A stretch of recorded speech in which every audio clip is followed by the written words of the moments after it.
Purnia mirror पर आपका स्वागत है। हमें इस मानसिकता को तोड़ना था, हमें विश्वास से भरना था और हमने उस दिशा में प्रयास किया। कई लोग तो कहते थे, अरे भाई अगली पीढ़ी के लिए काम हम अभी से क्यों करें, हम तो आज का देखें। लेकिन देश का सामान्य नागरिक ये नहीं चाहता, वो बदलाव के इंतजार में था, वो बदलाव चाहता था, उसकी ललक थी, लेकिन उसके सपनों को किसी ने तवज्जो नहीं दी, उसकी आशा आकांक्षाओं को अपेक्षाओं को तवज्जो नहीं दी गई और उसके कारण वो मुसीबतों को झेलते हुए गुजारा करता रहा, वो रिफॉर्म्स का इंतजार करता रहा। हमें जिम्मेदारी दी गई और हमने बड़े रिफॉर्म्स जमीन पर उतारे। गरीब हो, मिडिल क्लास हो, हमारे वंचित लोग हो, हमारी बढ़ती जाती शहरी आबादी हो, हमारे नौजवानों के सपने हो, संकल्प हो, आकांक्षाएं हो, उनके जीवन में बदलाव लाने के लिए रिफॉर्म का मार्ग हमने चुना। और मैं देशवासियों को विश्वास दिलाना चाहता हूं, रिफॉर्म के प्रति हमारी जो प्रतिबद्धता है वो पिंक पेपर के एडिटोरियल के लिए सीमित नहीं है। हमारे रिफॉर्म्स की ये प्रतिबद्धता है वो 4 दिन की वाहवाही के लिए नहीं है। हमारी रिफॉर्म्स की प्रक्रिया किसी मजबूरी में नहीं है, देश को मजबूती देने के इरादे से है।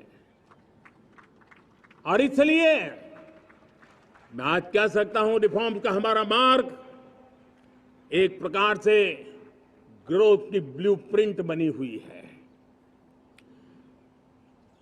ये हमारा रिफॉर्म, ये ग्रोथ, ये बदलाव, ये सिर्फ डिबेट क्लब के लिए, इंटेलेक्चुअल सोसाइटी के लिए, एक्सपर्ट लोगों के लिए सिर्फ चर्चा का विषय नहीं है। साथियों, हमने राजनीतिक मजबूरी के कारण नहीं किया है।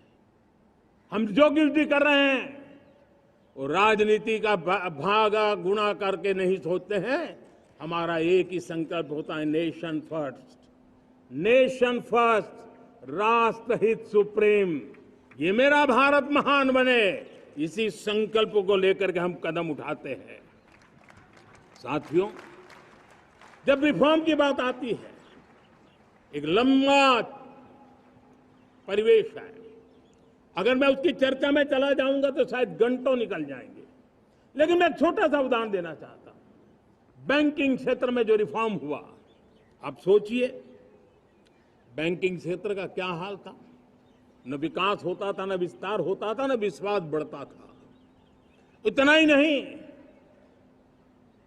जिस प्रकार की कारनामे चले उसके कारण हमारे बैंक संकटों से गुजर रहे थे।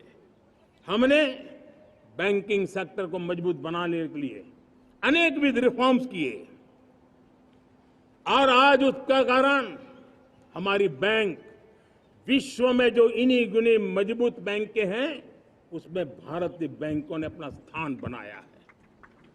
और जब बैंक मजबूत होती है ना, तब फॉर्मल इकोनॉमी की ताकत भी बढ़ती है। जब बैंक की व्यवस्था बन जाती है, जब सामान्य खास करके मध्यम वर्ग के परिवार की जो रिक्वायरमेंट होती है उसको पूरा करने की सबसे बड़ी ताकत बैंकिंग सेक्टर में होती है। अगर उसको होम लोन चाहिए, उसको व्हीकल का लोन चाहिए, मेरे किसान को ट्रैक्टर के लिए लोन चाहिए, मेरे नौजवानों को स्टार्टअप के लिए लोन चाहिए, मेरे नौजवानों को कभी पढ़ने के लिए, एजुकेशन के लिए लोन चाहिए, किसी को विदेश जाने के लिए लोन चाहिए, ये सारी बातें उसे संभव होती है। मुझे तो खुशी है कि मेरे पशुपालक भी, मेरे मछली पालन करने वाले भाई बहन भी आज बैंकों से लाभ ले रहे हैं। मुझे खुशी है मेरे रेहड़ी पटरी वाले लाखों भाई बहन आज बैंक से साथ जुड़ करके अपनी नई ऊंचाइयों को प्राप्त कर रहे हैं और विकास की दिशा में वो भागीदार बन रहे हैं। हमारे एमएसएमई, हमारे लघु उद्योग के लिए तो बैंक एक सबसे बड़ी सहायक होती है। उसको रोजमर्रा पैसों की जरूरत होती है अपने नित्य मर्जी पर प्रगति के लिए, और उस काम को हमारी मजबूत बैंकों के कारण संभव हुआ है। साथियों, दुर्भाग्य से हमारे देश में आजादी तो मिली, लेकिन लोगों को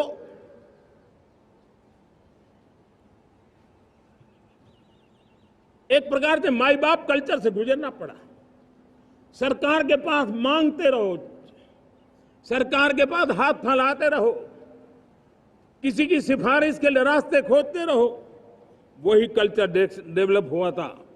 आज हमने गवर्नेंस के इस मॉडल को बदला है। आज सरकार खुद लाभार्थी हितार्थी के पास जाती है। आज सरकार खुद उसके घर गैस का चूल्हा पहुंचाती है। आज सरकार खुद उसके घर पानी पहुंचाती है। आज सरकार खुद उसके घर बिजली पहुंचाती है। आज सरकार खुद उसको आर्थिक मदद दे करके विकास के नए आयामों को सर करने के लिए प्रेरित करती है, प्रोत्साहित करती है। आज सरकार खुद नौजवान के स्किल डेवलपमेंट के लिए अनेकविध कदम उठा रही है। साथियों, बड़े रिफॉर्म्स के लिए हमारी सरकार बहुत ही प्रतिबद्ध है और हम इसी के द्वारा देश में प्रगति की राह को चुनना चाहते हैं। साथियों, देश में नई व्यवस्थाएं बन रही है। देश को आगे ले जाने के लिए अनेक वित्त नीतियों को, अनेक वित्त पॉलिसीज को निरंतर बनाया जाए और नए सिस्टम पर देश का भरोसा भी बढ़ता रहता है, निरंतर बढ़ता रहता है। आज जो 20-25 साल का नौजवान है, जो 10 साल पहले जब 12-15 साल की उम्र का नौजवान था, उसने अपनी आंखों के सामने ये बदलाव देखा है। 10 साल के भीतर भीतर उसके सपनों को आकार मिला है, धार मिली है और उसके आत्मविश्वास में एक नई चेतना जगी है और वही देश का एक नया सामर्थ्य के रूप में उभरना है। आज विश्व भर में भारत की साख बढ़ी है, भारत के प्रति देखने का नजरिया बदला है। आज विश्व में युवाओं के लिए संभावनाओं के द्वार खुले हैं। रोजगार के अनगिनत नए अवसर जो शायद आजादी के इतने सालों के बाद भी नहीं आए थे, वो आज उनके दरवाजे पर दस्तक दे रहे हैं। संभावनाएं बढ़ती गई हैं, नए मौके बन रहे हैं। मेरे देश के युवाओं को अब धीरे धीरे चलने का इरादा नहीं है। मेरा देश का नौजवान इंक्रीमेंटल प्रगति में विश्वास नहीं करता। मेरा देश का नौजवान छलांग मारने के मूड में है। वो छलांग मार के नई सिद्धियों को प्राप्त करने के मूड में है। मैं कहना चाहूंगा, भारत के लिए गोल्डन एरा है। वैश्विक परिस्थितियों की तुलना में भी देखें, ये गोल्डन एरा है। ये हमारा स्वर्णिम कालखंड है। मेरे प्यारे देशवासियों, ये अवसर हमें जाने नहीं देना है। ये मौका हमें जाने नहीं देना चाहिए और इसी मौके को पकड़ करके अपने सपने और संकल्पों को लेकर के चल पड़ेंगे तो हम देश की स्वर्णिम भारत की जो अपेक्षा और हमें विकसित भारत का 2047 का लक्ष्य हम पूरा करके रहेंगे। हम सदियों की बेड़ियों को तोड़ करके निकले हैं। आज टूरिज्म का क्षेत्र हो, एमएसएमई का क्षेत्र हो, एजुकेशन हो, हेल्थ सेक्टर हो, ट्रांसपोर्ट सेक्टर हो, खेती और किसानी का सेक्टर हो, हर सेक्टर में एक नया आधुनिक सिस्टम बन रहा है। हम विश्व की बेस्ट प्रैक्टिसेस को भी आगे रखते हुए हम हमारे देश की परिस्थितियों के अनुसार आगे बढ़ना चाहते हैं। हर सेक्टर में आधुनिकता की जरूरत है, नएपन की जरूरत है, टेक्नोलॉजी को जोड़ने की जरूरत है और हर सेक्टर में हमारी नई नीतियों के कारण इन सारे क्षेत्रों में एक नया सपोर्ट मिल रहा है, नई ताकत मिल रही है। हमारे सारे अवरोध हटे, हमारी बंदी से दूर हो, हम पूरे सामर्थ्य के साथ चल पड़े, खिल उठे, सपनों को पा करके रहे, सिद्धि को हम अपने निकट देखें, हम आत्मसात करें, उस दिशा में हम चलना है। अब आप देखिए कितना बड़ा बदलाव हो रहा है। मैं एकदम जमीनी स्तर की बात करूं, विमेन सेल्फ हेल्प ग्रुप आज 10 साल में हमारे 10 करोड़ बहनें विमेन सेल्फ हेल्प ग्रुप में जुड़ी है। 10 करोड़ नई बहनें हैं। हमें गर्व हो रहा है कि हमारे सामान्य परिवार की गांव की 10 करोड़ महिलाएं आर्थिक रूप से आत्मनिर्भर बन रही हैं। और जब महिला आर्थिक रूप से आत्मनिर्भर बनती हैं, तब परिवार की निर्णय प्रक्रिया की हिस्सेदार बनती हैं। एक बहुत बड़ी सामाजिक परिवर्तन की गारंटी लेकर के आती है।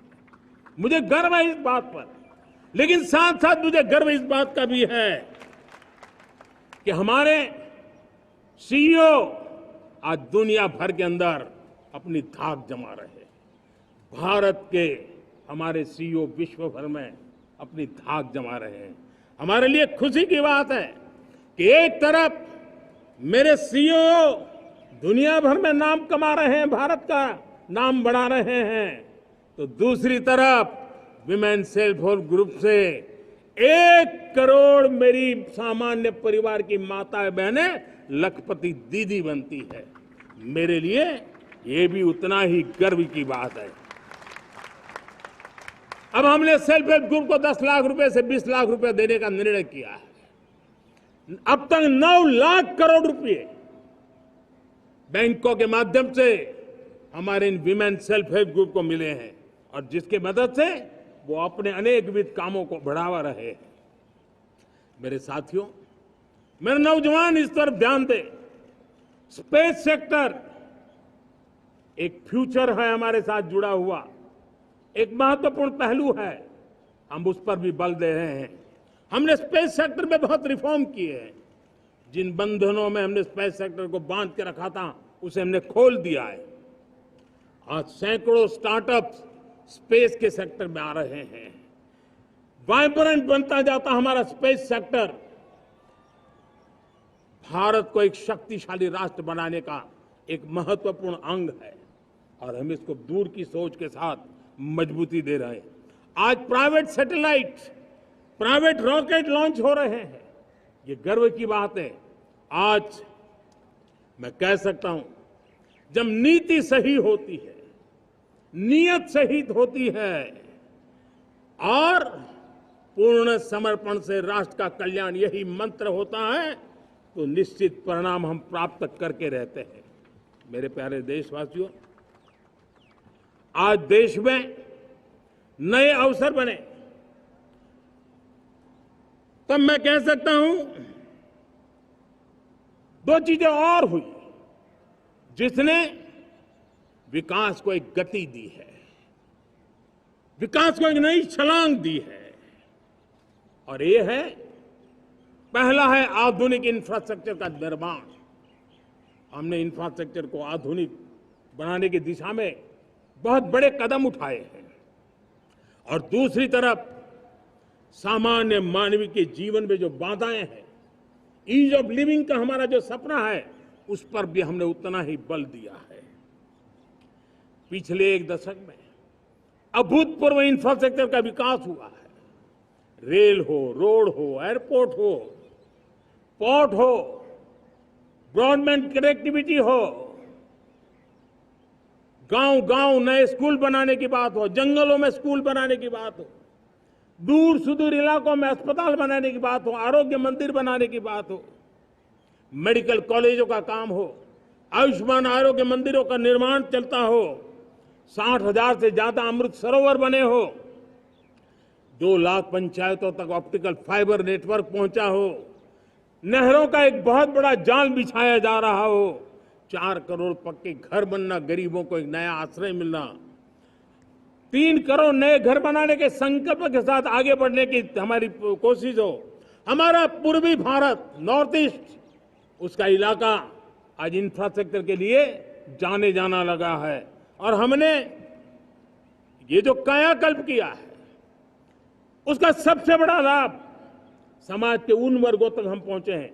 जब ग्रामीण सड़कें वहां बनी है जिनकी तरफ कोई देखता नहीं था, जिस इलाकों को नहीं देखता था, जिन गांवों को नहीं देखता था, दलित हो, पीड़ित हो, शोषित हो, वंचित हो, पिछड़े हो, आदिवासी हो, जंगल में रहने वाले हो, दूर सुदूर पहाड़ों में रहने वाले हो, सीमावर्ती स्थान पर रहने वाले हो, हमने उनकी आवश्यकता की पूर्ति की है।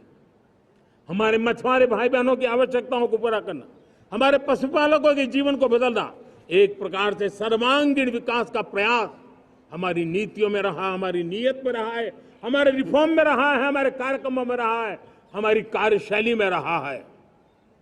और उस सबसे बड़ा लाभ मेरे युवाओं को होता है। उनको नए नए अवसर मिलते हैं, नए नए क्षेत्र में कदम रखने का उसके लिए संभावनाएं बन जाती है, और वही तो सबसे ज्यादा रोजगार दे रहा है। और सबसे ज्यादा रोजगार प्राप्त करने का अवसर इन्हीं समय में उनको मिला है। हमारा जो मध्यम वर्गीय परिवार है, मध्यम वर्गीय परिवार को क्वालिटी ऑफ लाइफ, वो स्वाभाविक उसकी अपेक्षा रहती है। वो देश के लिए बहुत देता है, तो देश का भी दायित्व है कि उसकी जो क्वालिटी ऑफ लाइफ में जो उसकी अपेक्षाएं हैं, सरकार की कठिनाइयों से मुक्ति की उसकी जो अपेक्षाएं हैं, उसको पूर्ण करने के लिए हम निरंतर प्रयास करते हैं। और मैंने तो सपना देखा है कि 2047 जब विकसित भारत का सपना होगा, तो उसकी एक इकाई ये भी होगी कि सामान्य मानव के जीवन में सरकार की दखलें कम हो, जहां सरकार की जरूरत हो वहां अभाव न हो, और जहां सरकार की बेकारण प्रभाव भी न हो, इस प्रकार की व्यवस्था पर हम प्रतिबद्ध हैं। मेरे प्यारे देशवासियों, हम छोटी छोटी जरूरतों पर भी ध्यान देते हैं, हम छोटी छोटी आवश्यकताओं पर ध्यान देते हैं, और उसको लेकर हम चलते हैं। चाहे हमारे गरीब का घर का चूल्हा जलता रहे, गरीब की मां को कभी आंसू पी करके सोना न पड़े, और इसके लिए मुफ्त इलाज की योजना हमारी चल रही है। बिजली, पानी, गैस अब सैचुरेशन के मूड पर है, और जब हम सैचुरेशन की बात करते हैं वो 100% होता है। जब सैचुरेशन होता है तो उसको जातिवाद का रंग नहीं लगता है। जब सैचुरेशन होता है तो उसमें पांथिकता का रंग नहीं लगता है। जब सैचुरेशन का मंत्र होता है तब सच्चे अर्थ में सबका साथ सबका विकास का मंत्र साकार होता है। लोगों के जीवन में सरकार की दखल कम हो, उस दिशा में हमने हजारों कंप्लायंसेस के लिए सरकार सामान्य मानवी पर बोझ डालती थी, उन सारे कंप्लायंसेस को दूर किया। हमने देशवासियों के लिए 1,500 से ज्यादा कानूनों को खत्म कर दिया, ताकि कानूनों की जंजाल के अंदर देशवासियों को फंसना न पड़े। हमने छोटी छोटी गलतियों के कारण ऐसे कानून बने थे, उनको जेल में अंदर धकेल दिया जाए।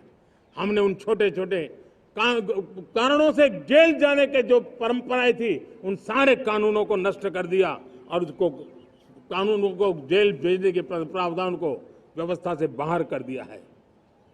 आज हमने जो आजादी की विरासत के गर्व की बात हम जो करते हैं, सदियों से हमारे पास जो क्रिमिनल लॉ थे, आज हमने उसको नए क्रिमिनल लॉ, जिसको हमने न्याय संहिता के रूप में, और जिसके मूल में दंड नहीं पर नागरिक को न्याय, इस भाव को हमने प्रबल बनाया है।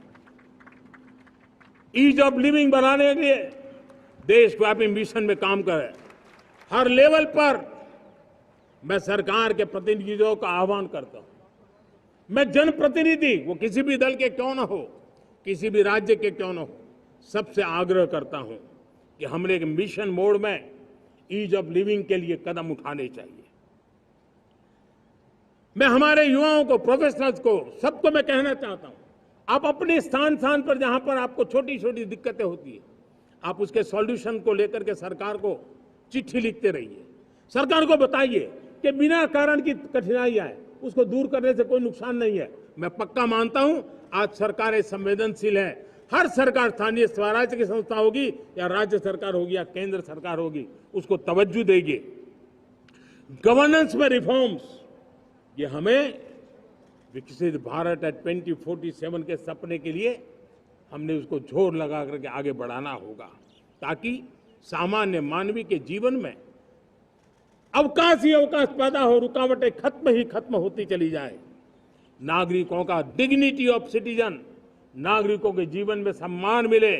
डिलीवरी के संबंध में कभी किसी को ये कहने की नौबत ना आया कि ये तो मेरा हक था कि मुझे मिला नहीं, उसको खोजना न पड़े। सरकार के गवर्नेंस में डिलीवरी सिस्टम को और मजबूती चाहिए। आप देखिए, देश में जब हम रिफॉर्म की बात करते हैं, आज देश में करीब 3 लाख संस्थाएं काम कर रही है, चाहे पंचायत हो नगर पंचायत हो, नगर पालिका हो, महानगर पालिका हो, यूटी हो, स्टेट हो, डिस्ट्रिक्ट हो, केंद्र, छोटी मोटी 3 लाख करीब करीब इकाइयां हैं। अगर ये हमारे 3 लाख इकाइयों को मैं आज आह्वान करता हूं कि अगर आप साल में अपने स्तर पर जिन चीजों की जरूरत है सामान्य मानव के लिए 2 रिफॉर्म करें। ज्यादा नहीं कह रहा हूं मेरे साथियों, एक पंचायत हो, एक राज्य सरकार हो, कोई विभाग हो, सिर्फ 1 साल में 2 रिफॉर्म और उसको जमीन पर उतारें। आप देखिए, हम देखते ही देखते 1 साल में करीब करीब 25-30 लाख रिफॉर्म कर सकते हैं। जब 25-30 लाख रिफॉर्म हो जाए तब सामान्य मानवी का विश्वास कितना बढ़ जाएगा, उसकी शक्ति राष्ट्र को नई ऊंचाई पर ले जाने में कितनी काम आएगी। और इसलिए हम अपने स्तर पर होती है चलती से मुक्ति पाकर के बदलावों के लिए आगे आए, हिम्मत के साथ आगे आए। और सामान्य मानवी की जरूरत, छोटी छोटी जरूरत होती है, पंचायत लेवल पर भी वो मुसीबतें झेल रहा है, उन मुसीबतों से हम मुक्ति दिलाएं तो मुझे पक्का विश्वास है कि हम सपनों को पार कर सकते हैं। मेरे प्यारे देशवासियों, आज देश आकांक्षाओं से भरा हुआ है।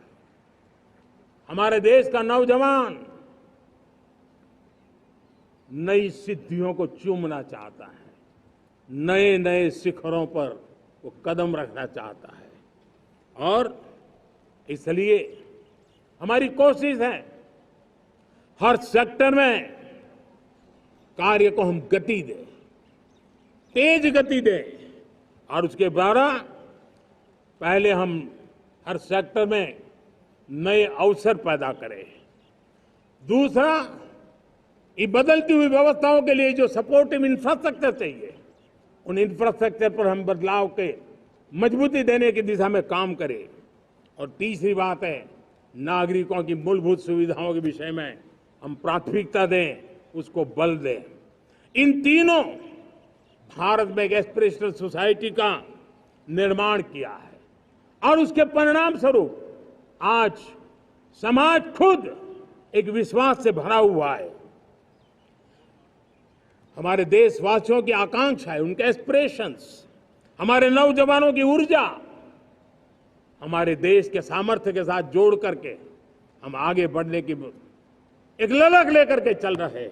मुझे विश्वास है रोजगार और स्वरोजगार नए रिकॉर्ड के अवसर पर हम काम किया है। प्रति व्यक्ति आज आय दोगुनी करने में हम सफल हुए हैं। ग्लोबल ग्रोथ में भारत का योगदान बड़ा है। भारत का एक्सपोर्ट लगातार बढ़ रहा है। विदेशी मुद्रा भंडार लगातार बढ़ा हुआ है, पहले से 2 गुना पहुंचा है। ग्लोबल संस्थानों का भारत के प्रति भरोसा बढ़ा है। मुझे विश्वास है भारत की दिशा सही है, भारत की गति तेज है और भारत के सपनों में सामर्थ्य है। लेकिन इन सबके साथ संवेदनशीलता का हमारा मार्ग हमारे लिए ऊर्जा में एक नई चेतना भरता है। मम भाव हमारे कार्य की शैली है। समभाव भी चाहिए, मम भाव भी चाहिए, उसको लेकर के हम चल रहे हैं। साथियों, मैं जब कोरोना काल को याद करता हूं, कोरोना की वैश्विक महामारी के बीच सबसे तेजी से इकोनॉमी को बेहतर बनाने वाला कोई देश है तो वो देश भारत है। तब लगता है कि हमारी दिशा सही है। जब जात पात मत पंथ ऊपर उठकर हर घर तिरंगा फहराया जाता है, तब लगता है देश की दिशा सही है। आज पूरा देश तिरंगा है, हर घर तिरंगा है। न कोई जात है, न कोई पात है, न कोई ऊंच है, न कोई नीच है, सभी भारतीय है। यही तो हमारी दिशा की ताकत है। जब हम 25 करोड़ लोगों को गरीबी से बाहर निकालते हैं, तब हमारा विश्वास पक्का हो जाता है कि हमने गति को बराबर मेंटेन किया है और सपनों को साकार करना अब दूर नहीं है। जब 100 से अधिक आकांक्षी जिले अपने अपने राज्य के अच्छे जिलों की स्पर्धा कर रहे हैं, बराबरी करने लगे हैं, तो हमें लगता है कि हमारी दिशा और गति दोनों सामर्थ्यवान है।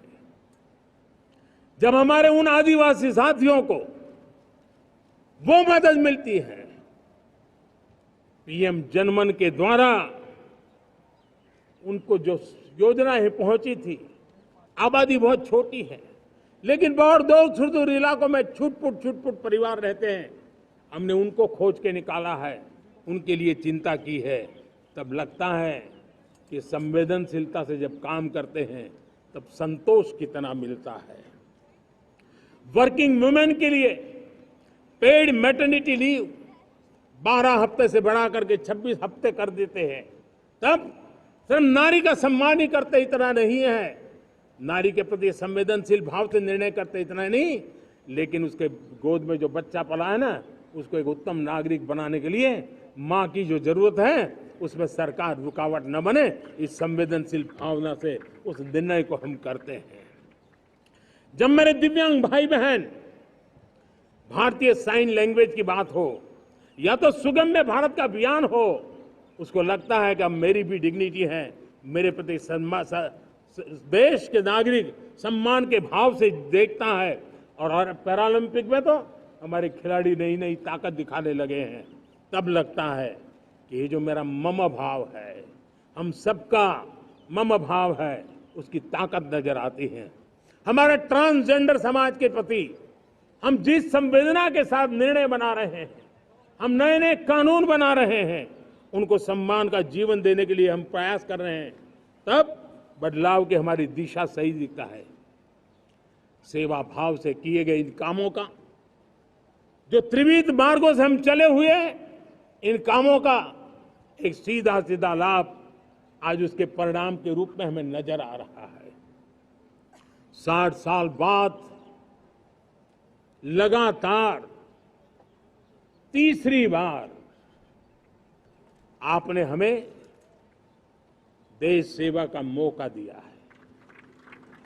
मेरे 140 करोड़ देशवासी, आपने जो आशीर्वाद दिए हैं, उस आशीर्वाद में मेरे लिए एक ही संदेश है, जन जन की सेवा, हर परिवार की सेवा, हर क्षेत्र की सेवा, और सेवा भाव से समाज की शक्ति को साथ लेकर के विकास की नई ऊंचाइयों पर पहुंचना, 2047 विकसित भारत के सपने को लेकर के चलना, उसी एक संदेश को लेकर मैं आज लाल किले की प्राचीर से हमें आशीर्वाद देने के लिए मैं कोटि कोटि देशवासियों का सर झुका करके आभार व्यक्त करता हूं।